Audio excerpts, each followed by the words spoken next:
74% సమస్యల పరిష్కారం గొప్ప విజయమట. ప్రజావాణి వంటి కార్యక్రమం దేశంలో ఎక్కడా లేదు. ఉప ముఖ్యమంత్రి భట్టి విక్రమార్క.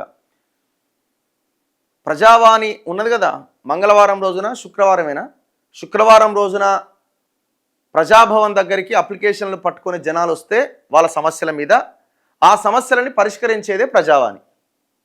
అక్కడ కొంతమంది అధికారులను పెట్టి ఆ ప్రజావాణి కార్యక్రమాన్ని నడిపిస్తున్నాం, ముందుకు తీసుకెళ్తున్నాం అంటున్నారు. నిన్న భట్టి విక్రమార్క ప్రెస్ మీట్ పెట్టి ఏమంటాడంటే 74% సమస్యలకి పరిష్కారం దొరికిందట.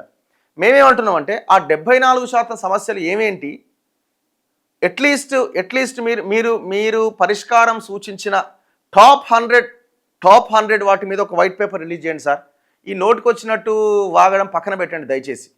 నోటికి వచ్చింది, మైక్ ఉంది కదా అని చెప్పి 74% ఎట్లా, ఏ లెక్కన చెప్తున్నారు మీరు? ఏ ప్రజల సమస్యలు ప్రజావాణిలో పరిష్కారమైనవి చెప్పాలే? ఏ సమస్యలు పరిష్కారమైనవి అంటే రేషన్ కార్డు కోసం అప్లై చేసిన వాళ్ళకి రేషన్ కార్డు ఇచ్చినాం కాబట్టి ఆ సమస్య పరిష్కారం అయిందా? అట్లా కూడా చాలామంది అప్లై చేసుకున్నారు కదా. భూముల సమస్యలు ఎన్ని పరిష్కరించారో మాకు చెప్పండి. చాలామంది రైతులు, చాలామంది ప్రజలు మా భూములు కబ్జా అయినాయి, లీడర్లు కబ్జా చేసిరు, రియల్ ఎస్టేట్ మాఫియా కబ్జా చేసింది, మా చెరువు మా గ్రామంలో ఆగమైంది, మా ప్రాంతంలో మా చెరువును లేపేసిరు, గవర్నమెంట్ భూమిని కబ్జా చేసిరని చాలామంది వచ్చి మీ దగ్గర కంప్లైంట్ చేసిరు కదా. మల్లారెడ్డి మీద కంప్లైంట్ చేసిరు, సమస్య పరిష్కారం అయిందా? మల్లారెడ్డి దొంగ భూములు కబ్జా చేసినని చాలామంది వచ్చి కంప్లైంట్ చేసిరు, ఆ సమస్య పరిష్కారం అయిందా? భట్టి విక్రమార్క గారు. మంచిర్యాల ఎమ్మెల్యే ప్రేమ్ సాగర్ రావు ఆ భూములు కబ్జా పెట్టిండు కాపురాలోనే చాలామంది వచ్చారు, సమస్య పరిష్కారం అయిందా? దానం నాగేందర్ బేగంపేటలో మా భూమి కబ్జా పెట్టిండని చాలామంది వచ్చి మీకు కంప్లైంట్ చేశారు, సమస్య పరిష్కారం అయిందా? చెప్పండి. ఇట్లా మాట్లాడుకుంటూ వెళ్తే గూడెం మహిపాల్ రెడ్డి చాలా కబ్జాలు చేసినని కంప్లైంట్ చేశారు. ఇట్లా చాలా నియోజకవర్గాల్లో చాలామంది ఎమ్మెల్యేల మీద, మాజీ మంత్రుల మీద వచ్చి కంప్లైంట్ చేశారు. ఏ సమస్యను మీరు పరిష్కరించారు? చలో మీరు భూములకు సంబంధించిన సమస్యల్లో 74% కాదు 7% సమస్య పరిష్కరించిరా? 74 వద్దు, 7% సమస్యలు ఏమైనా పరిష్కరించిరా చెప్పండి. ఎందుకు ఈ డ్రామాలు? ప్రజలను ఎందుకు మోసం చేస్తున్నారు? జనాలు అడిగి పోతే ఒక్కొక్కరు 5-5 సార్లు వచ్చిర్రు అక్కడికి, 5-5 సార్లు. ఏ సమస్యలు పరిష్కరించారు? ప్రజావాణి వంటి కార్యక్రమం దేశంలో ఎక్కడా అమలు కావట్లేదని, దీనికి ప్రజల నుంచి వచ్చిన ఫిర్యాదుల్లో 74% పరిష్కారం కావడం గొప్ప విజయమని ఉప ముఖ్యమంత్రి భట్టి విక్రమార్క అన్నాడు. శుక్రవారం ప్రజాభవన్లో నిర్వహించిన ప్రజావాణి 2వ వార్షికోత్సవ సమావేశానికి ఆయన హాజరై ప్రసంగించారట. 2 ఏళ్లైంది ప్రజావాణి పెట్టి. మంత్రులు పొన్నం ప్రభాకర్, జూపల్లి కృష్ణారావు, ప్రణాళికా సంఘం ఉపాధ్యక్షుడు చిన్నారెడ్డి సమావేశంలో పాల్గొన్నారు. ప్రభుత్వ పాలన ప్రజల కోసమే అని రేవంత్ రెడ్డి తీసుకున్న విప్లవాత్మక నిర్ణయం ప్రజావాణి ప్రారంభమని ఉప ముఖ్యమంత్రి భట్టి వివరించారు. ప్రజల సమస్యలు విని పరిష్కరించడానికి వారానికి 2 రోజులు ప్రతి మంగళ, శుక్రవారాలు క్రమం తప్పకుండా దరఖాస్తులు తీసుకుంటున్నాం. వాటిలో 74% సమస్యలు పరిష్కారం అయినాయట. ఎవరు చెప్పిండు మీకు 74 అయినాయని? బయట పెట్టండి, వైట్ పేపర్ రిలీజ్ చేయండి. ఆ 74% ఏం సమస్యలు పరిష్కరించారో. ఏం లేదు, పోగానే ఆడ కంప్లైంట్ ఇవ్వగానే ఒక 2 రోజులకు 3 రోజులకు మీకు ఒక మెసేజ్ వస్తుంది, మీది రిసీవ్ చేసుకున్నాం, మీ సమస్యకి పరిష్కారం దొరుకుతుంది. ఎన్ని సమస్యలు, అంత బోగస్ ఇది.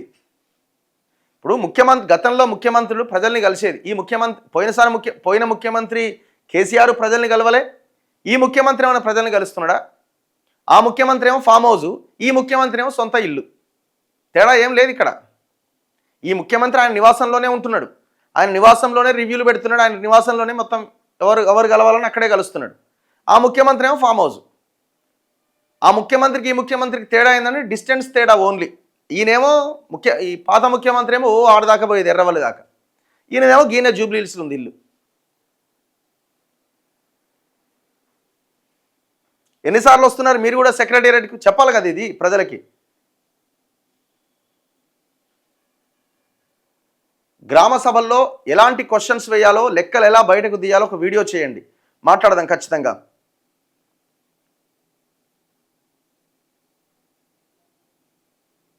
గురుకుల టీచర్స్ ప్రాబ్లమ్స్ గురించి మాట్లాడండి.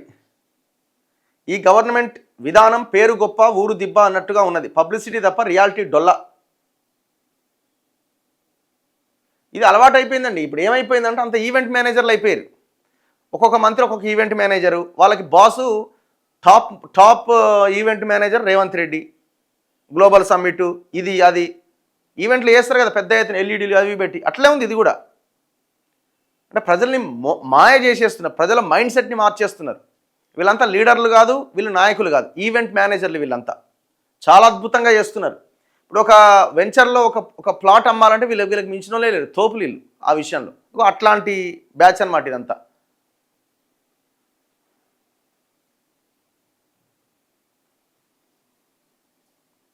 అంటే ప్రజలకు ఏమైనా చెప్పి ఏదైనా చేస్తారన్నట్టు. బీఆర్ఎస్ రఘు అట, ఇంకను BJP Raghu, BRS Raghu, CPM Raghu, CPI Raghu, మొన్నటిదాకానేమో రేవంత్ రెడ్డి రఘు అన్నారు, కాంగ్రెస్ రఘు అన్నారు. ఇప్పుడు కాంగ్రెస్ మీద మాట్లాడితే బీఆర్ఎస్ రఘు అంటున్నారు. ఇది ఇంకేటి దాకా తీసుకుపోతారో తీసుకెళ్ళండి. Any gout same problems. ANM results ఇవ్వట్లేదు, 1 year అయిపోయింది, ఎగ్జామ్ రాసి ఒకసారి అడగండి రఘు. సంవత్సరం అయిందట ఎగ్జామ్ రాసి. నేను ఒకసారి దీని విషయంలో మినిస్టర్ని వాళ్ళ ఓఎస్డీను ఎవరినో కనుక్కునే ప్రయత్నం చేస్తాను నేను కూడా, ఎందుకు ఈ రిజల్ట్స్ ఇంకా ఇవ్వలేదని. రేపు మార్నింగ్ ఒక క్లారిటీ ఇచ్చే ప్రయత్నం చేస్తాను మార్నింగ్ న్యూస్లో.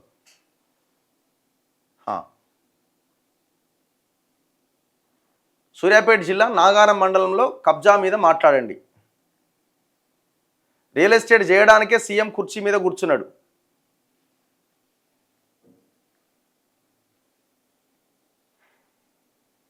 తాగేసి వచ్చి మీడియా ముందు మాట్లాడుతున్నాడు కోమటిరెడ్డి వెంకటరెడ్డి. కాస్త బెటర్ అని మీరు అనకండి, వర్స్ట్ కాంగ్రెస్ అట.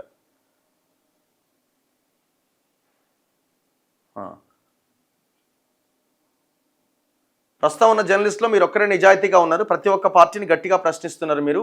Great and thank you for genuine journalism. మీరు ఎప్పటికీ ఇలాగే ఉండాలి. ఇలాగే ఉంటాం. మాలాగా ప్రశ్నించే వాళ్ళు కూడా ఇంకా చాలామంది ఉన్నారు, ఎవరు లేరు అని అనుకోవడానికి కూడా లేదు. ఫీజు రియంబర్స్మెంట్ గురించి మాట్లాడండి. స్వతంత్ర ఎమ్మెల్యే ఎంపీలు గెలిచినప్పుడు దేశం అభివృద్ధి అవుతుంది, నిజమైన ప్రజాస్వామ్యం గెలుస్తుంది.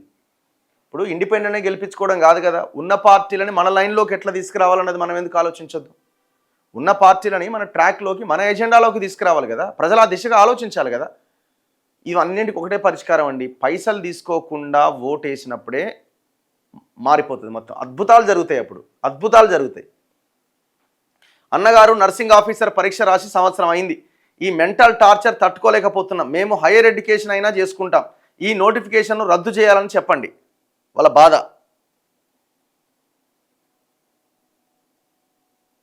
గ్లోబల్ సమ్మిట్ చేసిన ఏరియాకు వెళ్ళి ఒక వీడియో చేయండి అన్న, ఎంత ప్రజాధనం వేస్ట్ అయిందో తెలుస్తుంది. అవునా? ఖచ్చితంగా మీరు చెప్పిన రిక్వెస్ట్ని మేము యాక్సెప్ట్ చేస్తున్నాము, వెళ్ళాలనుకున్న ఎప్పుడో నేను వెళ్తా.